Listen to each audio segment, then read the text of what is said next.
Hello नमस्कार, मैं राहुल जैन आप सबको वेलकम करता हूं। और एक सीरीज़ हमारी चल रही थी क्वेश्चंस की, उसके साथ ही मैं एक सीरीज़ और लेके आया हूं जिसमें हम प्रीवियस ईयर के जो लास्ट ईयर का 2023 का पेपर हुआ था उसको हम सॉल्व करेंगे। क्वेश्चंस का तरीका, इससे सारे चैप्टर्स का रिवीजन भी होगा क्योंकि टाइम कम है, बच्चों के प्री बोर्ड भी आ रहे हैं। तो इसमें हम धीरे धीरे करेंगे। ये इस तरह का पैटर्न आता है कुछ पेपर का बोर्ड का। ये सीरीज़ है, ये कोड होता है। एक्चुअल में हमारी 6 रीजन से टोटल इंडिया में, यहाँ रोल नंबर वगैरह आता है। ये हिंदी इंग्लिश बाइलिंगुअल आता है। तो हम सीधे क्वेश्चंस पे आते हैं। इसमें हम एमसीक्यू जो आज करेंगे कि बोर्ड का क्वेश्चन किस तरह के आते हैं। मैं इसको इंग्लिश में कर लेता हूँ क्योंकि बहुत सारे बच्चे इंग्लिश मीडियम के ये हैं हमारे पास। तो इसमें जैसे पहला क्वेश्चन है हमारे पास, graph of the P X is given और नंबर ऑफ जीरोस। तो इसको आपको पता होगा, सेकंड चैप्टर का क्वेश्चन है। जितनी बार ग्राफ इसको टच करता है उतनी ही जीरोज होती हैं। तो इसमें एक बार टच कर रहा है तो इसका आंसर 1 आ जाएगा। इसका answer find the value of K for which the equation has infinitely many solution. Infinite solution condition होती है a1/a2 बराबर b1/b2 बराबर c1/c2। ये कंडीशन होती है। a1 क्या है हमारे पास, जो x के साथ होता है। तो इस इक्वेशन को मैं लिख सकता हूँ या फिर डायरेक्ट कर सकते हैं यहाँ पे। तो हम k/6 जो x के साथ है वो a1 है। दूसरी इक्वेशन में जो x के साथ है वो a2 है। x को कभी नहीं लिखते इसमें हम। b1 क्या है यहाँ पे 1/2 है, बाकी उसकी में ज़रूरत नहीं है। अच्छा, नहीं ज़रूरत पड़ेगी यहाँ पे 2/3। अब तुम देखोगे इसमें कि k की किसी भी वैल्यू के लिए दोनों बराबर नहीं है। ये दोनों बराबर नहीं है। अच्छा क्वेश्चन दिया था बोर्ड ने। ये थोड़ा सा कन्फ्यूजिंग क्योंकि बच्चे इसको यहाँ से देख के 3 लगा के आते हैं इसको, और लगाया भी था बहुत बच्चों ने। लेकिन बोर्ड ने कहा है कि इन्फिनिट सॉल्यूशन है तो b1/b2 भी तो c1/c2 बराबर होना चाहिए। बट यहाँ पे इस क्वेश्चन में देखोगे तो 1/2 कहीं से भी 2/3 के बराबर नहीं है। तो इसका आंसर ऑप्शन बी था, डज नॉट एग्जिस्ट। तो ऐसे क्वेश्चन ही बोर्ड कॉन्सेप्चुअल अब आज के टाइम में दे रहा है। अगले क्वेश्चन की तरफ बढ़ते हैं।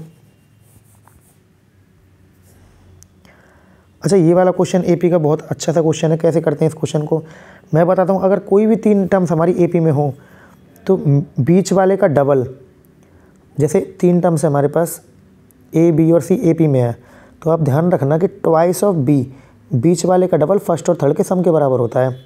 तो बीच वाले का डबल हो जाएगा 2p+2, इस वाले का डबल बराबर फर्स्ट और थर्ड के सम के बराबर। तो p+2p करोगे 3p आ जाएगा, -1 + 3 करोगे तो प्लस का 2 आ जाएगा। 2 से 2 कट गया, p की कोई वैल्यू नहीं आ रही है। तो इसका मतलब इसका आंसर 0 था। इसका आंसर कि p की वैल्यू 0 होगी जब भी वो केवल AP बन सकता है हमारे पास। तो ये भी अच्छा क्वेश्चन था एक और। अगले क्वेश्चन पे आते हैं, 4th वाले पे। इसमें मेथड जान लेना, एक बार दोबारा देख सकते हो वीडियो को। अगला क्वेश्चन था हमारे पास, in what ratio does X axis divide the point line segment. अच्छा, ये भी अच्छा क्वेश्चन दिया था। ऐसे हमने एक लाइन खींच ली। ये वाला पॉइंट है हमारे पास, ए पॉइंट है 3,6 और ये वाला पॉइंट है -12, -3। एक्स एक्सिस डिवाइड कर रही है तो एक्स एक्सिस का मतलब होता है x, 0। अगर y एक्सिस होती तो 0, y होता। और k रेशियो 1 में डिवाइड करती है तो मेरे पास y की वैल्यू नहीं है और ये रेशियो पूछ रहा है तो सीधा मैं y वाला लगाऊंगा। फॉर्मूला सेक्शन फॉर्मूला होता है m1x2 + m2x1, बट मैं y वाला लगाऊंगा m1y2 m2y1 अपॉन में m1 + m2। और यहाँ पे इसके हिसाब से मैं देखूँ तो 0 के बराबर है हमारे पास, क्योंकि हमारा y कोऑर्डिनेट 0 है, x वाला मैं नहीं ले रहा।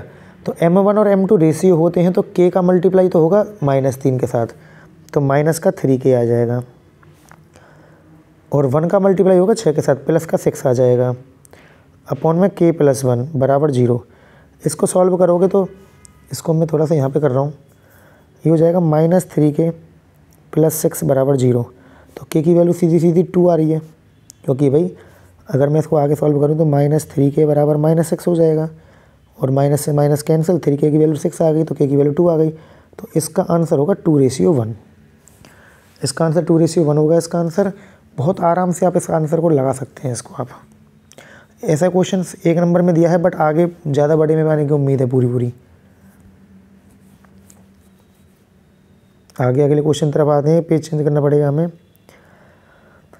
5वां MCQ। 20 मिनट से ऊपर MCQ में नहीं लेने। अगर आपकी प्रैक्टिस नहीं तो 40 मिनट ले सकते हैं आप।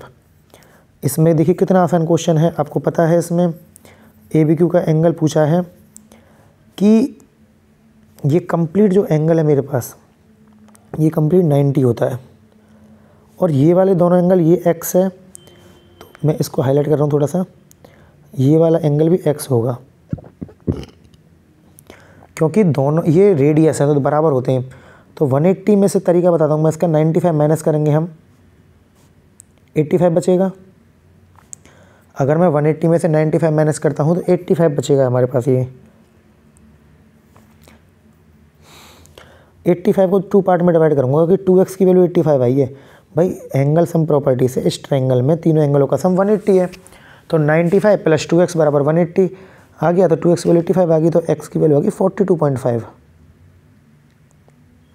अच्छा, अब कंप्लीट एंगल को अगर तुम आप इसको देखोगे तो ये कंप्लीट एंगल हमारे पास 90 का है, क्योंकि टेंजेंट पे एंगल 90 बनता है सेंटर से। तो 90 में से अगर मैं 42.5 माइनस करता हूँ तो एक ही ऑप्शन बचता है मेरे पास 47.5। 90 में से 42.5 माइनस करने पे। अच्छा क्वेश्चन दिया था ये भी। क्वेश्चन बहुत आसान है, केवल आपके कॉन्सेप्ट अगर क्लियर हैं तो ऐसे क्वेश्चनों को बहुत आराम से आप उड़ा सकते हैं। अगले क्वेश्चन तरफ बढ़ते हैं। ये वाला क्वेश्चन टाइम कंज्यूमिंग है, कुछ बच्चे इसको ट्रायंगल बना के करते हैं, बट मैं बताता हूँ जब भी 10 गिवन हो, मैं जो मेथड बताऊँगा आप वो लगाना। पूरी इक्वेशन को कॉस से डिवाइड कर लेते हैं हम, कॉस से डिवाइड, कॉस ए से। तो ये हो जाएगा 4 साइन ए, तरीका मैं पूरा लिखूँगा इसको मैं, upon cos A plus 3 cos A upon cos A. ये न्यूमरेटर डिवाइड हो गया हमारा। सेम ऐसे मैं डिनोमिनेटर को डिवाइड करूँगा तो वो भी ऐसे हो जाएगा 4 sign A upon cos A minus 3 cos A upon cos A. अब कोरिया का बच्चा भी जानता है, चाहे वो नॉर्थ कोरिया हो साउथ कोरिया हो, ये कॉस से कॉस कटेगा, ये कॉस से कॉस कटेगा, और ये हो जाएगा हमारे पास 4 tan ए प्लस 3 अपॉन 4 tan ए माइनस 3। ठीक है, वैल्यू पुट कर लेते हैं। हमारे पास 2 tan ए की वैल्यू 3 है। 2 tan ए की वैल्यू अगर 3 है तो अगर मैं आपसे पूछूं कि 4 tan ए की वैल्यू कितनी आएगी तो आप कहोगे सर 4 tan ए की वैल्यू 6 आएगी मेरे पास। 2 tan ए 3 है, 4 tan ए 6 आ जाएगा। तो 6 प्लस 3 अपॉन 6 माइनस 3, तो 9 अपॉन 3 हो गया। 9 अपॉन 3 होता है 3, तो 3 ही इसका आंसर था। ना मैंने कोई ट्रायंगल बनाया, इसको आप ओरली कर सकते हो, वर्बली कर सकते हो। जो इतना लिखा है मैंने उसकी ज़रूरत नहीं पड़ेगी। हमें दिख रहा है ये कॉस ही बनेगा तो 4 tan ए प्लस 3 और 4 tan ए माइनस 3 बन जाएगा। 4 tan ए की वैल्यू 6 है। अगले क्वेश्चन की तरफ बढ़ते हैं। 6 क्वेश्चन हो गए हमारे।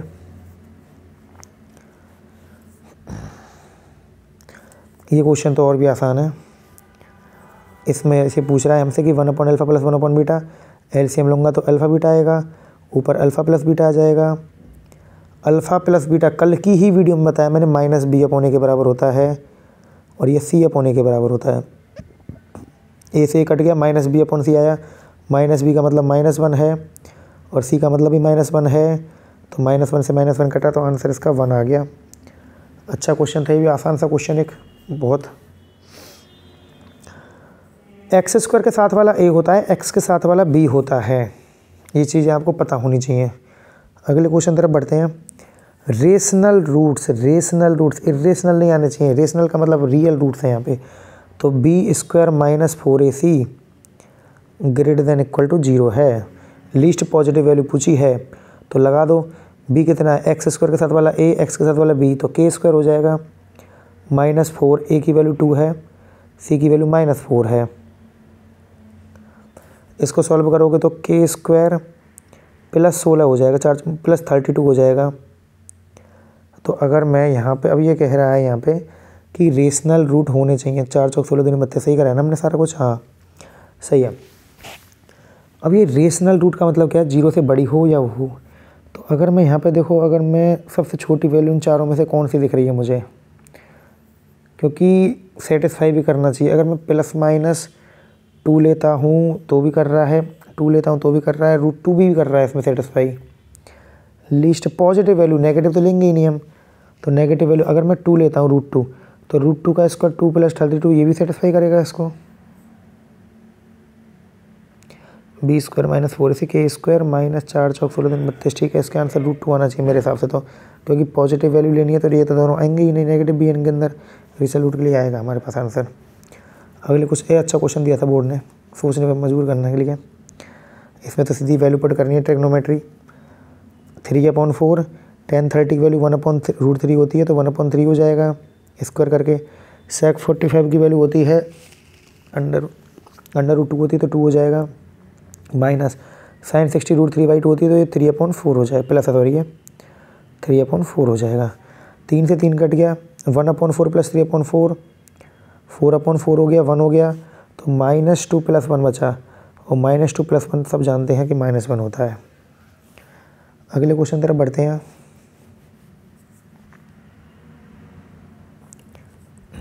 CSA सिलेंडर का हाइट 5 है, रेडियस बतानी है। कर ले, CSA का फॉर्मूला होता है 2πRH। तो 2π की वैल्यू 3.14 लेनी है, R हमें पता ही नहीं है, H की वैल्यू 5 है, बराबर 94.2। इससे ये 30 बार कटेगा, क्योंकि देखो 3.14 है, पॉइंट के बीच में एक डिजिट का गैप है, तो एक जीरो तो आनी थी, और इससे 3 बार कट रहा है। 5 × तो 10 से कटेगा 3 बार, आंसर इसका 3 हो गया। रेडियस पूछी थी। सीधा फॉर्मूला 2πRH होता है सिलेंडर के CSA का। फॉर्मूले वगैरह सारे रिवाइज होने चाहिए। अगले MCQ के सेट पे आते हैं हम। 11 में 10 क्वेश्चन हो चुके हैं हमारे। मॉडल क्लास पूछी है इसमें, तो देखो ये भी अब क्वेश्चन आप देख रहे हो कि बोर्ड बिल्कुल सीधे क्वेश्चन नहीं दे रहा है। पहले हमें क्लास बनानी थी, तो यहाँ पे 0 से 10 बनती है। यहाँ पे क्लास, ये क्लास बनती है हमारी 0 से 10, 10 से 20, इस तरह से हम क्लास बना लेते सारी हम, ठीक है। ये 20 से 30 बनेगी, वो हम आप समझ गए। अब ये देखो इसकी जो फ्रीक्वेंसी 3 होगी, ये CF दे रखी है, तो 3 हो गई। अब 12 में से 3 माइनस करेंगे, 9 आएगा, यहाँ 15 आएगा, यहाँ 30 आएगा, इसके बाद यहाँ पे 28 आएगा, और यहाँ 5 आएगा। तो हमें आंसर मिल गया कि हमारी मॉडल क्लास जिसकी फ्रीक्वेंसी सबसे ज़्यादा होती है वो मॉडल क्लास होती है। तो 30 सबसे ज़्यादा है इसमें, और ये 30 से 40 होगी, तो इसका आंसर 30 से 40 था। ये भी क्वेश्चन सीधा नहीं दिया था, बिल्कुल हल्का सा ट्विस्ट करके क्वेश्चन को दे रहा है बोर्ड, जिसमें हमें CF गिवन थी हमें, और हमें उसकी मॉडल क्लास निकालनी थी। CSA पूछा है कौन का, जिसका रेडियस देखो, हाइट अगर आपको पता है, हाइट अगर 24 है, रेडियस 7 है, तो ट्रिपलेट वाले रूल से L 25 हो जाएगी, नहीं तो तुम पाइथागोरस थ्योरम से निकाल सकते हो। सॉरी, ये 24 है, मैंने 25 लिख दिया गलती से पहली फ्लो में आके। CSA पूछा है, πRL होता है 22/7, R की वैल्यू 7 है, L की वैल्यू 25 है, ये कटेगा 550 आंसर आ जाएगा इसका। अगले क्वेश्चन तरफ बढ़ते हैं। ये वाला क्वेश्चन अच्छा है। 2 पॉइंट के बीच की दूरी ज्ञात करनी है हमें, दूरी बतानी है, डिस्टेंस बतानी है। तो x2 - x1 का होल स्क्वायर, तो -2√5 का होल स्क्वायर आएगा इसमें, प्लस में 0 - 2, ये भी -2√5 का होल स्क्वायर आएगा। अब आपको पता होगा कि 2√5 का होल स्क्वायर होता है 2 का स्क्वायर 4, √5 का स्क्वायर 5, 20, 20 + 20 कितना हो गया, √40। √40 हो गया। √40 को मैं लिख सकता हूँ 2√10, तो 2√10 इसका आंसर था। अगले क्वेश्चन की तरफ बढ़ते हैं।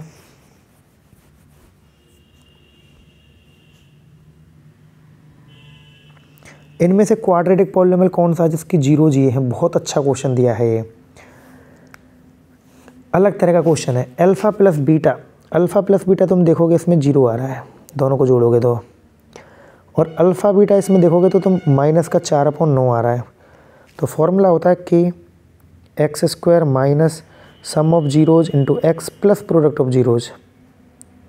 अब देखो k की वैल्यू बताऊँ, k का मतलब यूज़ क्या होता है। अब यहाँ पे ये तो 0 ही हो गया, तो अगर मैं यहाँ पे LCM लूँ तो LCM आएगा मेरे पास 9 आएगा LCM, और ये हो जाएगा 9x² - 4। ठीक है भाई, तो अब 9x² - 4, क्योंकि हाँ मल्टीप्लाई आ रहा है, तो अब देखो ऑप्शन कौन सा बन रहा है इसमें से, इस तरह का बताइए। पहला नहीं हो सकता भाई, 4x² - 9 3/2 होगा, तो ये तो हो ही नहीं सकता। दूसरा 9x² + 4 है यहाँ पे, जबकि हमें तो -4 चाहिए, ये भी नहीं हो सकता।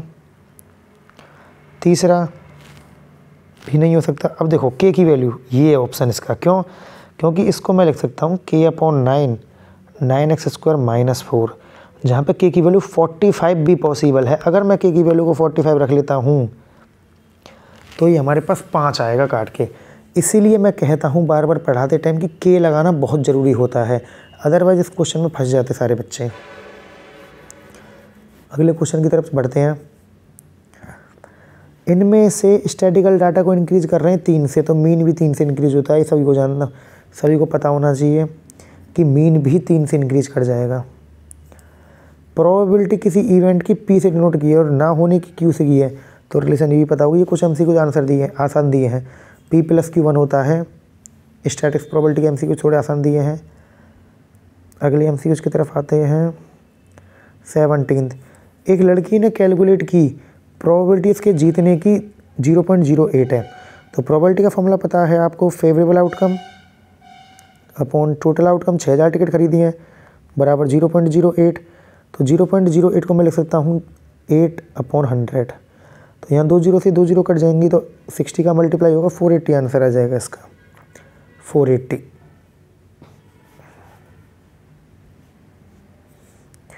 अगले क्वेश्चन की तरफ बढ़ते हैं। 20 पीपल हैं, 5 स्विम नहीं कर सकते हैं, तो स्विम की निकालनी, तो 5 नहीं कर सकते तो 15 कर सकते हैं, और 15/20 प्रोबेबिलिटी हो जाएगी। लास्ट के क्वेश्चन तो बहुत आसान दे दिए हैं बोर्ड ने, ये टाइम बचाएंगे तुम्हारा, ये इनमें इतना टाइम लगाना। स्टार्टिंग के क्वेश्चन में फंसना नहीं है तुम्हें।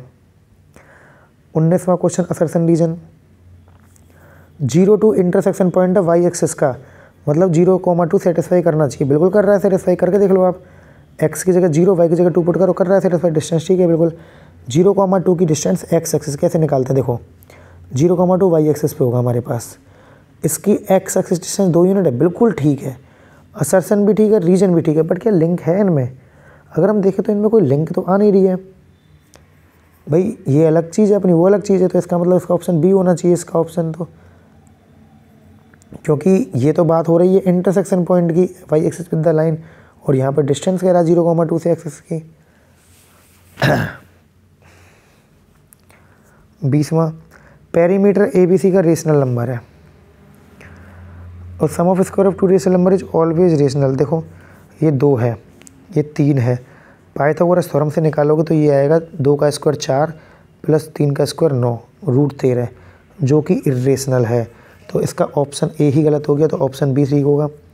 इसका मतलब इसका assertion true, reason assertion false, reason true, option D आ जाएगा इसका। तो आपने देखा मैंने 20 MCQ हम करवाए, आगे और ऐसी वीडियो लेके आएंगे हम आपके लिए। तब तक इस वीडियो को आप एंजॉय कीजिए, पूरा देखिए 2 बार, और अपने फ्रेंड्स को रिकमेंड कीजिए। बाय।